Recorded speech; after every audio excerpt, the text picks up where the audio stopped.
everyone, and welcome to my July wrap-up. So I ended up reading 7 books in the month of July, and I am super happy with that number. I read half of my TBR books, which is a lot compared to other times. So let's just get started without further ado. First book I finished was City of Ashes by Cassandra Clare.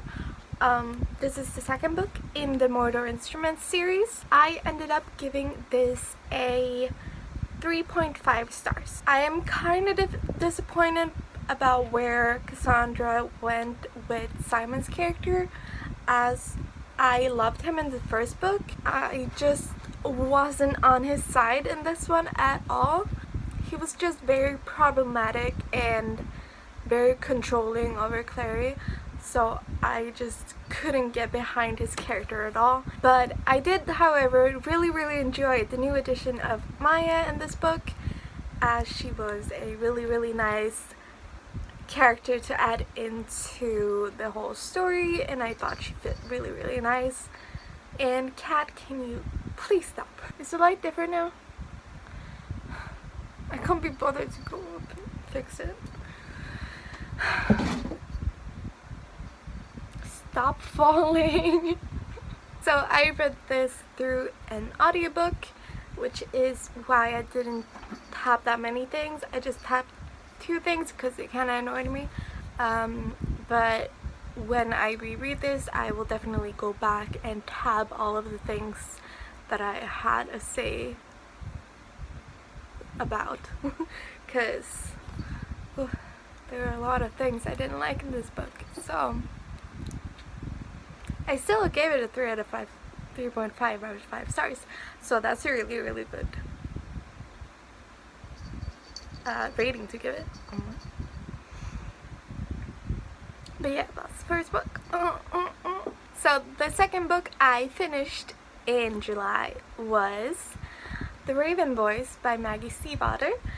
I listened to this on audiobook as well, but I was super surprised about how much I loved this book, and I started following along in the book. So I started tabbing things, and the plot twist in this book, I did not see it coming whatsoever, and I am so dumbfounded. I now understand why so many people love this book. And I thought it was gonna be a stupid, like, magical realism book, but it was great. I ended up giving it a 4 out of 5 stars, as I didn't like the shipping that happened in the book. I don't understand why she didn't end up with the person I want her to end up with, so I just hope that happens in later books, because I can't deal with them never getting together, you know? So the next book that I read, I actually listened to, and it was History Is All You Left Me by Adam Silvera.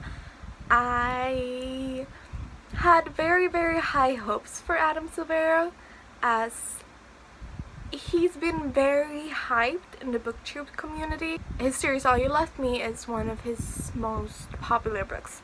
I was very disappointed. The characters in this book was just not people I liked.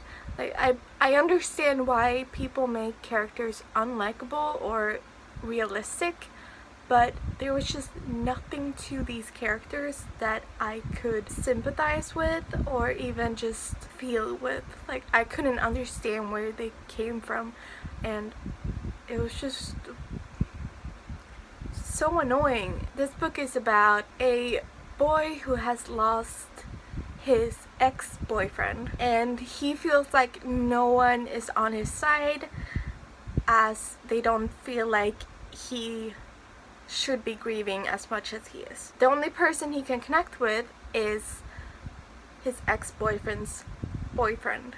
So they kind of start having conversations with each other because they feel like they're the only people that understand each other, and it's about them getting over their grief.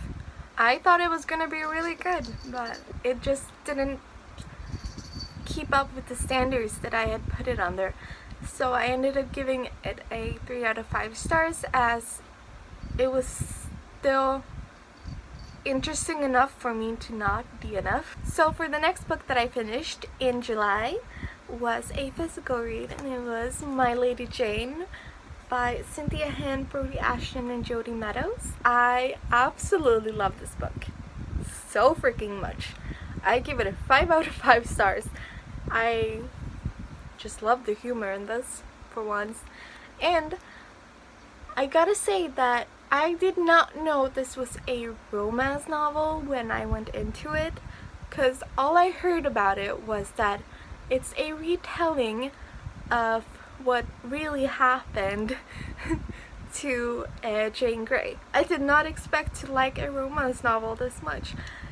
It was just absolutely great, and I loved it. It's one of my new favorite books of all time. Like, I can't understand how much I love this book, and it's so floppy. Like, come on.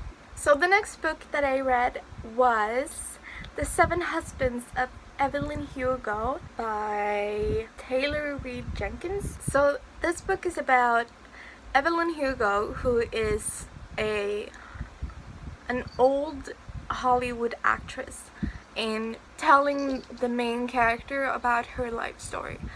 So she's telling her about all the 7 husbands she has had and who her actual true love is. I love this book so much. I understand why it's so hyped. I usually am not that into old Hollywood movies. With this book, I just felt like Evelyn was so real, and she felt like a true real person to me. I just felt all the emotions in this book. I was so incredibly shocked at the ending, and it was just everything I wanted it to be. So I gave it a 5 out of 5 stars, and everyone needs to read this book because it's absolutely stunning work of art. So for my next read, I finished Gemina by J. Kristoff and Amy Kaufman. I love this book.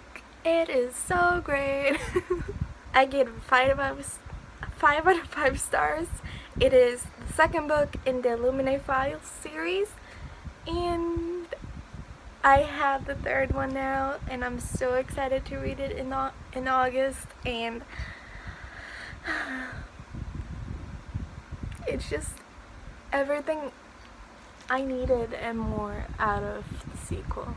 So great. I don't think anything else needs to be said. This series is just great. So for the last book that I read in July, it was that was lame. It was To All the Boys I've Loved Before by Jenny Han. I read this during my 24-hour readathon, which I have a video for if you want to check that out. It was a really, really cute story, and I didn't expect to love it as much as I did. And I am definitely going to pick up the next 2 books in the series, but I ended up giving it a 4 out of 5 stars, as I thought that the ending was kind of confusing. Here she is.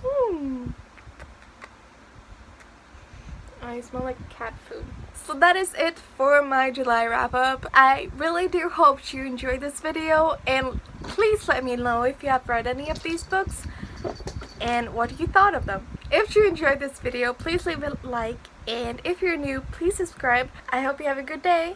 Bye!